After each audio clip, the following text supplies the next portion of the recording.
Assalamualaikum warahmatullahi wabarakatuh. Salam LB Sehat, salam Sipaka Baji.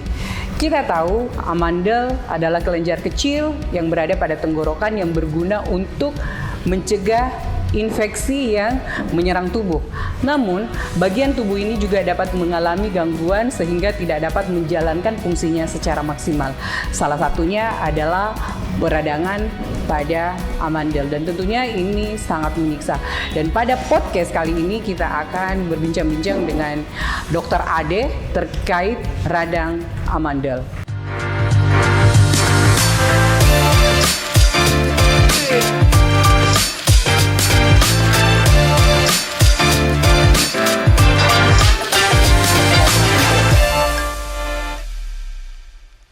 Assalamualaikum warahmatullahi wabarakatuh. Salam LB Sehat, salam Sipaka Baji. Hari ini kita akan membahas tentang radang amandel, dan di tengah-tengah kita telah hadir narasumber kita yaitu Bapak Dr. Ade Chandra, MKes, SPTHT KL.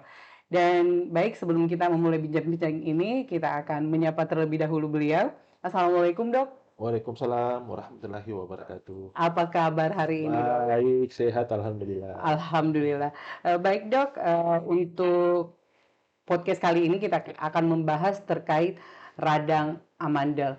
Tentunya orang sudah terbiasa mendengar amandel, tapi bagi saya sendiri masih banyak yang belum saya ketahui tentang amandel. Ya. Dan untuk itu saya ingin bertanya kepada dokter, apa sih sebenarnya itu amandel dan fungsinya untuk tubuh kita itu seperti apa? Ya, jadi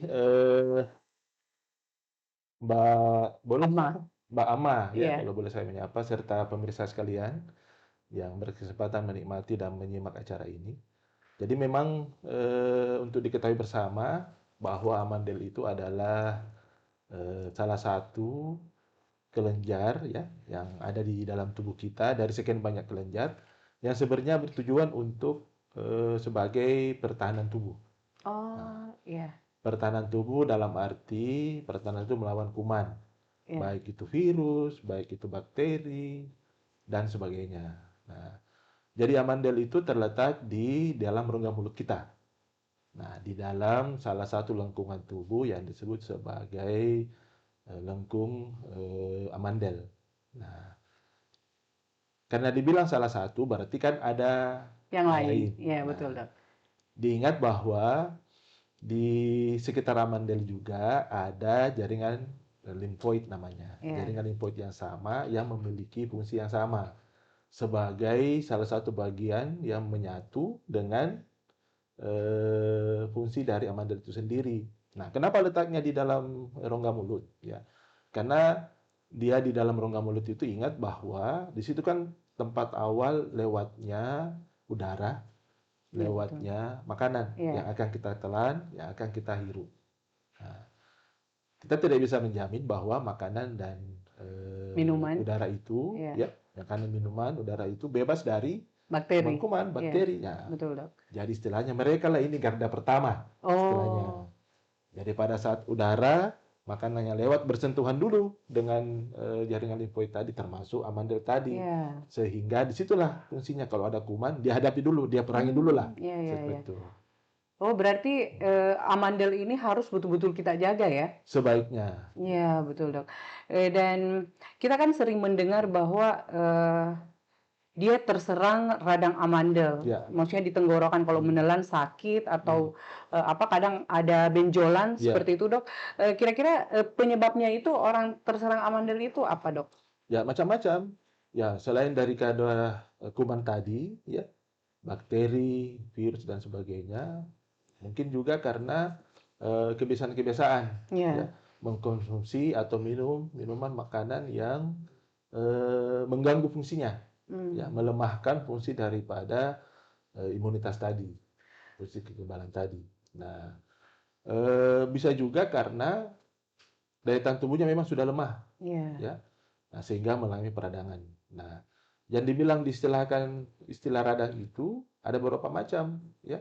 Mulai dari kemerahan, rasa nyeri, ya, rasa panas, sehingga di pasien sendiri merasakan kalau ada radang, utamanya di mandelnya barangkali ya, itu mungkin ada demam, Demam, ya, menggigil, rasa tidak enak, ya. rasa sakit seluruh badan. Nah, itu Karena sudah ada infeksi ya sudah dok ada ya. infeksi. Biasanya orang terkena radang amandel itu biasanya usia berapa dok?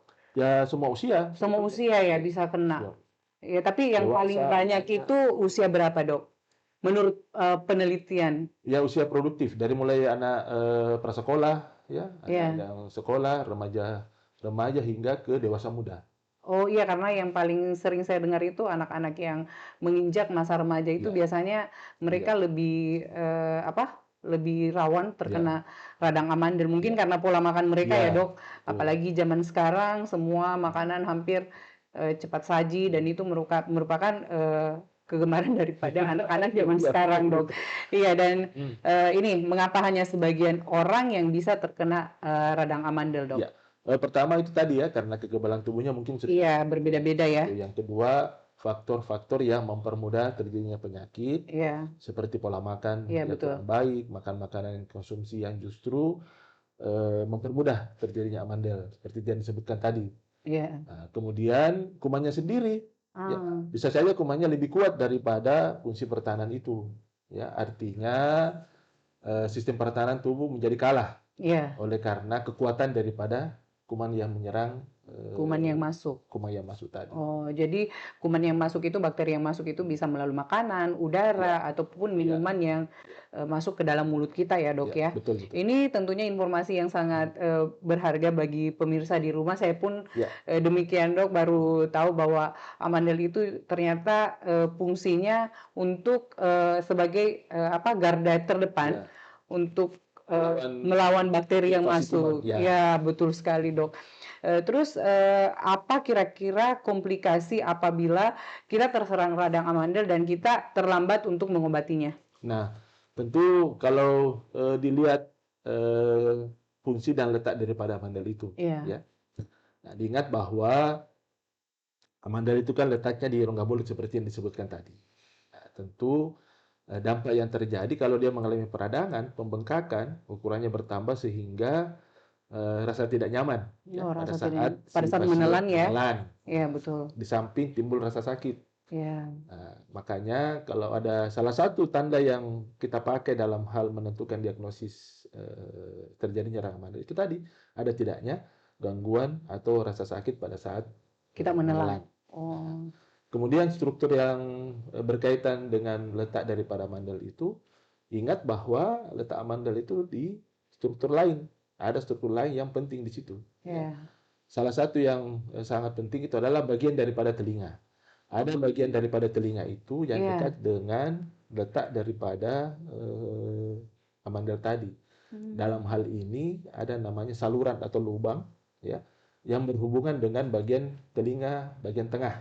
Jadi itu bisa juga berpengaruh Bisa di pendengaran pendengaran. orang yang terkena radang Bisa. amandel ya? Bahkan Ya. yang lebih parah kumannya bisa menyebar melalui lubang saluran tadi, sehingga bisa juga kumannya menyebabkan kelainan di telinga tengah, ya, sehingga bisa menyebabkan infeksi yang berakibat pada peradangan di telinga, terutama bagian telinga tengah, hingga berakibat buruk bahkan sampai menyebabkan gangguan pendengaran Hmm. yang sifatnya akut ya. Iya, iya, iya. Oh, saya juga baru tahu ini dok kalau bisa mengganggu pendengaran, luar biasa ya. Terus kira-kira hal yang sederhana yang bisa kita lakukan ketika kita terserang amandel. Kan biasanya orang agak takut kalau memang harus operasi, tindakan Ya. operasi yang dilakukan. Kira-kira hal-hal apa saja yang bisa dilakukan dok? Ya itu tadi, yang paling penting kan sedapat mungkin ya Ya, menjaga. mencegah Iya, hal-hal yang mempermudah timbulnya amandel. Dari apa tadi? Dari kebersihan. iya, Upayakan panen. menjaga kebersihan rongga mulut Iya, tentunya, ya. Jadi mulut yang tidak sehat ya tentu kuman menjadi tempat sarang kuman yang paling baik. iya Nah, betul. jadi kebersihan rongga mulut, gigi-gigi Iya, harus dijaga. Kemudian yang kedua itu tadi pola makan. Makan makanan yang menimbulkan iritasi ya, seperti gorengan berlebihan, oh, makanan yang terlalu panas, makanan yang terlalu terlalu pedis dingin, mungkin. terlalu pedis ya. Iya, Pokoknya semua segala sesuatu yang berlebihan itu pasti merasakan ya dok ya. itu semuanya yang menyebabkan kondisi yang membuat istilahnya amandelnya menjadi kagok gitu loh. Sehingga Iya, mudah terserang kuman. Nah, iya, jadi makanan itu tidak langsung menyebabkan amandel, tetapi membuatkan kondisi amandelnya menjadi istilahnya kaget iya, lah, tanda petik ya. lemah dia dalam menangkal Sehingga bakteri yang masuk. kuman bisa menjadi lebih mudah mengenai dan menginfeksi amandel itu sendiri. Jadi kembali lagi bahwa pola hidup sehat, makanan yang sehat, udara yang bersih, Ya, itu yang paling penting ya dok nah, ya. Minuman juga ya. iya. Terus saya juga sering mendengar ini bahwa apakah dengan berkumur air garam, minum air hangat dengan madu, makan makanan dingin, minum air hangat cuma mitos bisa menyembuhkan dalam sekejap. Apakah itu cuma mitos atau Nah, itu kan sekali lagi kita harus lihat dulu, karena kan penyebab amandelnya kan karena kuman. Nah, iya. tentunya kumannya ini yang harus dibasmi. Nah, Ya kan biasa orang bilang sudah kumur air garam saja atau minum air hangat campur madu setidak-tidaknya itu bisa boleh. boleh Madu ya. itu kan sebetulnya bukan rahasia lagi bahwa bisa meningkatkan daya tahan tubuh kan. Iya Nah, untuk mungkin dari situ barangkali ya madu kan kaitannya. pasti Ya. iya dok.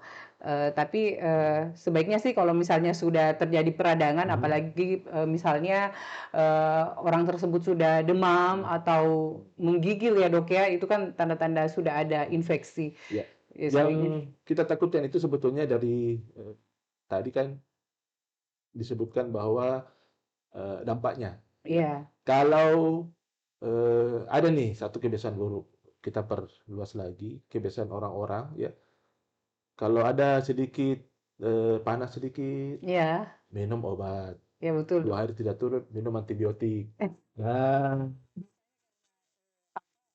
Food ke rumah sakit atau mereka pikir betul. menyita waktu ya sudahlah beli di apotek saja. Padahal kadang-kadang karena dia sudah merasa minum antibiotik 1-2 hari, Iya, ya enakan. iya betul, Dok. Nah, akhirnya dia lupa bahwa kumannya itu menjadi kebal. Oh, seperti itu Seperti ya. itu. Jadi dengan minum antibiotik tidak tuntas, kan Iya, di dalam tata aturan minum antibiotik kan ada aturannya paling tidak 5 sampai 7 hari. iya, Meskipun gejala sudah hilang, tetapi kan belum tentu kumannya dibasmi semua kan? iya betul. Nah, makanya di dalam anjuran minum itu tetap dianjurkan Min- selesai masa pemberian obat antibiotiknya paling tidak rata-rata ya untuk obat minum 5 sampai 7 hari. Tapi Nah, kalau kuman yang istilahnya tadi menjadi kebal, nah iya. itu yang terus berkembang biak, makin banyak. Nah, inilah dengan obat apapun, obat yang sudah biasa diminum tidak sembuh lagi. Oh, Nah, seperti terjadi itu ya. istilahnya superinfeksi. Jadi kuman yang Oh, menyerang ini menjadi iya. lebih kuat. Karena dikasih Ya, antibiotik, antibiotik yang tidak cukup anunya, tidak cukup harinya. ya Iya, jadi tidak optimal pengobatannya. itulah makanya di obat-obat itu kadang kan ada harus dengan resep dokter atau Betul betul. apa di apotek juga Ya, tidak sembarangan ya ya, memberikan obat dok. Iya, itulah mungkin ya. makanya harus dengan resep dokter. Kalau kumannya sudah sangat kuat, yang terjadi adalah timbul dampak sekunder dari radang amandel, timbul istilahnya abses. Ya, Nah, abses itu yang berbahaya karena di situ terjadi penimbunan nanah yang menjadi sumber kuman lagi. Nah, itu yang berbahaya karena bisa menyumbat jalan nafas, bisa menyumbat jalan makan, ya. seperti itu. Tapi apakah setelah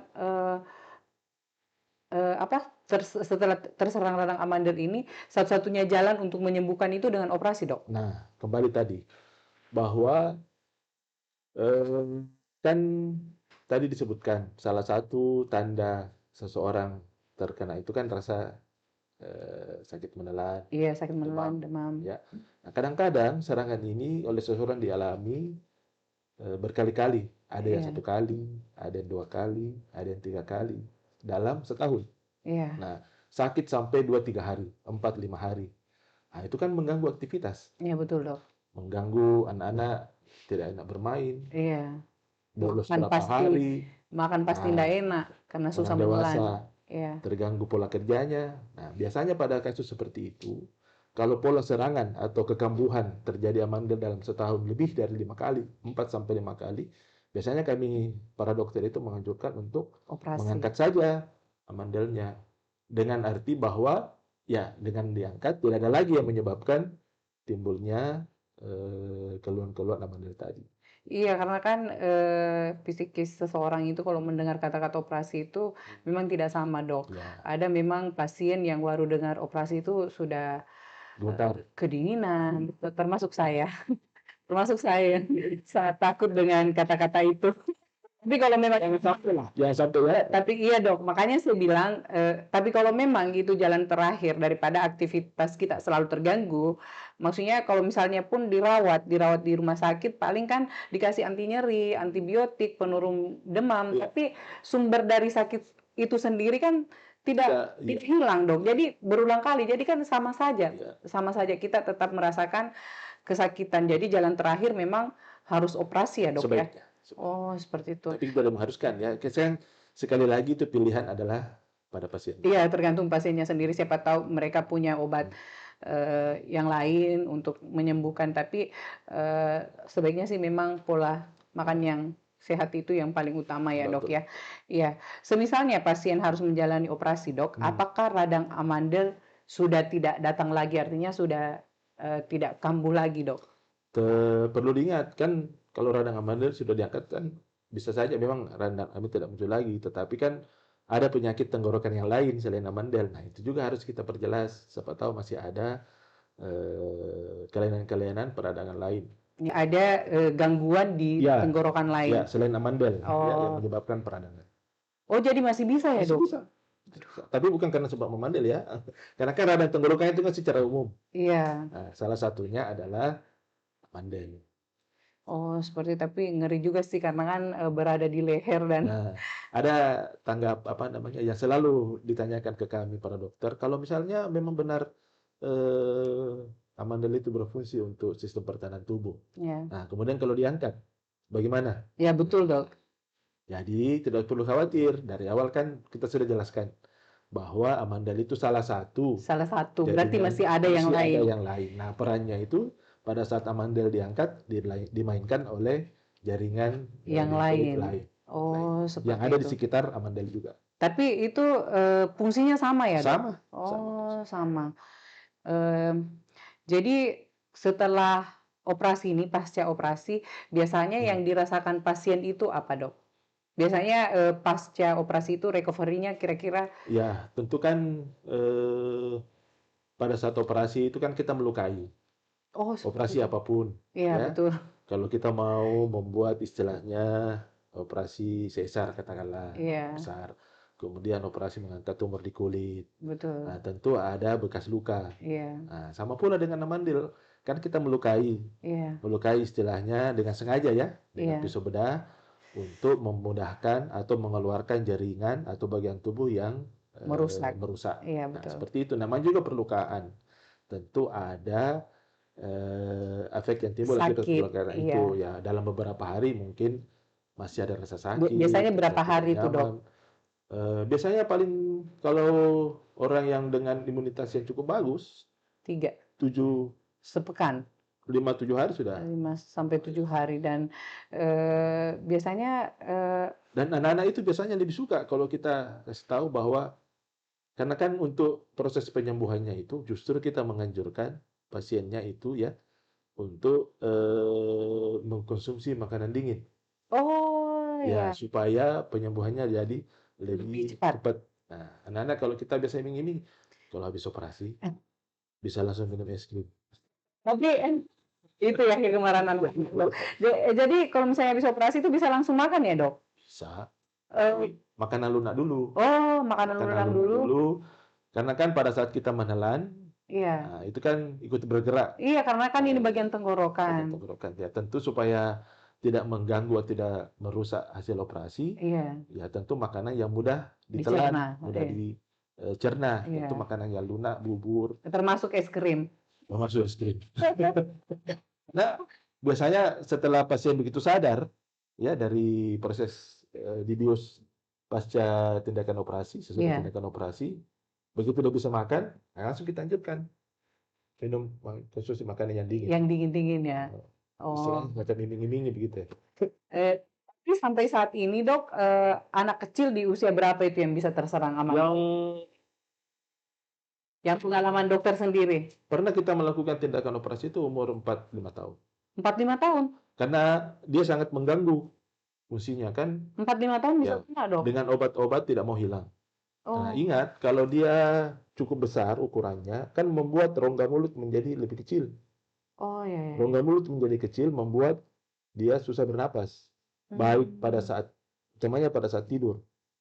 Nah, pada saat tidur dia bernapas sehingga udara yang lewat kan sedikit dan sempit Iya. sehingga berbunyi keluar sebagai bunyi ngorok. Oh, Nah, kalau anak-anak dengan volume udara yang kurang masuk pada saat dia tidur atau melakukan aktivitas kan mengganggu pertumbuhannya, mengganggu fungsi jantung, mengganggu iya. fungsi otak yang butuh suplai atau asupan oksigen yang cukup memadai untuk melakukan aktivitasnya. Tapi ini kan anak kecil, Ya, Dok. Maksudnya agak kesian juga kalau masih kecil, masih digendong-gendong, apalagi usia 4 tahun itu terus masuk kamar operasi. Selain operasi itu, apa kira-kira pencegahannya? indikasi operasinya itu kalau betul-betul ada gangguan lain, ya Iya, seperti tadi gangguan yang pertumbuhan, gangguan sehingga mau tidak mau harus diangkat. Ya, tetapi kalau bisa dengan obat-obatan, ya iya, kembali lagi ke indikasi tadi. Seberapa sering sih amandel atau radang amandel itu mengenai atau menyerang si anak atau si iya. orang itu? Karena kalau misalnya dalam 1 bulan, Ya, radang sering-sering lagi, muncul demam lagi, itu kan pasti ya, menghambat pertumbuhannya, pertumbuhan. Dok, karena Hmm, pasti makannya ya, terganggu juga. betul. Apalagi kalau dokter bilang tadi bahwa orang yang kena radang amandel itu biasanya seluruh bagian Hmm, tubuh sakit. Ya pasti sakit lah, Dok, karena untuk menelan ya, saja kita sakit, pasti untuk makan pun kita tidak nyaman. ya, betul, betul. Dan ketika kita kena radang amandel ini, Dok, untuk pemirsa di rumah, kira-kira pertolongan pertama yang dilakukan itu misalnya kita belum sempat ke rumah sakit, Dok, atau ke dokter, apa kira-kira obat yang paling bagus disarankan kepada Ya, para pemirsa? kalau ya tentu kembali lagi misalnya kalau dia demam, ya minum obat anti demam. Kalau sakit obat anti sakit, ya. Iya. Kemudian kalau itu terus berlanjut, ya tentu Sampai barangkali 3 hari perlu ya, ya sebaiknya dibawa ke rumah sakit perlu atau untuk ke datang ke dokter. rumah sakit atau ke dokter untuk memastikan penyebab daripada demamnya, penyebab daripada gangguan menelannya itu apa. Iya, Apakah amandel atau ada yang lain. iya, jangan sampai membuat diagnosa sendiri di Ya, rumah bahwa oh mungkin ini iya karena karena itu. ini karena kan biasanya seperti itu, Dok. Memang ada orang yang memang anti ke rumah sakit Nah, karena itu tadi, ya, mungkin karena ketakutan, sama seperti hampir semua orang sih, Dok, takutnya di check up lengkap penyakit yang dia bayangkan beda dengan yang hasil diagnosanya, Dok, tapi seperti kan itu. harus diingat juga bahwa semakin dini kita mengetahui diagnosis suatu penyakit, Betul, tentu tindakan lebih cepat yang lebih cepat lebih baik. lebih tepat dan lebih cepat bisa Iya. kita pertimbangkan untuk dilakukan. Sehingga ada alternatif-alternatif lain yang mungkin bisa membuat si pasien merasa nyaman dan merasa lebih baik. Ya. Iya, jadi itu tadi menurut dokter, kalaupun kita sudah melihat gejala bahwa sudah kan biasanya orang bilang sakit tenggorokan, oh mungkin karena saya mau flu, Ya, mau demam, mungkin saya salah makan atau ya, terlalu banyak minum es. ya. Kadang kita membohongi diri kita Istirahat yang sendiri. cukup saya sebetulnya itu kan suatu proses penyembuhan. Oh iya dok, Ya, karena kan jangan lupa bahwa orang yang beraktivitas berlebihan tanpa membatasi waktu, iya, lupa waktu istirahat. Nah, ingat kondisi seperti itulah yang kadang-kadang membuat daya tahan tubuh kita kita lemah, turun daya tahan iya, tubuhnya sehingga mudah terserang penyakit. terserang Nah, penyakit. dengan kadang-kadang dengan istirahat yang cukup menghilangkan stres untuk orang dewasa ya, Iya, anak juga barangkali istirahat cukup, tidur cukup, itu olahraga juga tentunya dok. suatu hal yang sangat membantu Iya, dalam hal proses penyembuhan. iya dok. Em, Sangat bermanfaat apa yang informasi yang Dokter Ade sampaikan kepada kita terkait radang amandel dan itulah tadi bincang-bincang kita dengan Dokter Ade dan semoga apa yang beliau sampaikan ini bermanfaat bagi kita semua dan perlu kita ingat bersama bahwa apabila kita sudah ada gejala sebaiknya kita ke rumah sakit atau ke dokter setempat. Jangan kita membuat diagnosa sendiri, jangan sampai penyakit itu akan bertambah Parah. parah Jadi itu pesan yang saya dapat dari Dokter Ade. Terima kasih banyak Terima kasih, Dok sama-sama. waktunya, dan baiklah pemirsa, demikianlah podcast kita kali ini terkait radang amandel. Semoga bermanfaat untuk kita semua. Terima kasih. Wassalamualaikum warahmatullahi wabarakatuh. Waalaikumsalam. Terima kasih banyak Dok.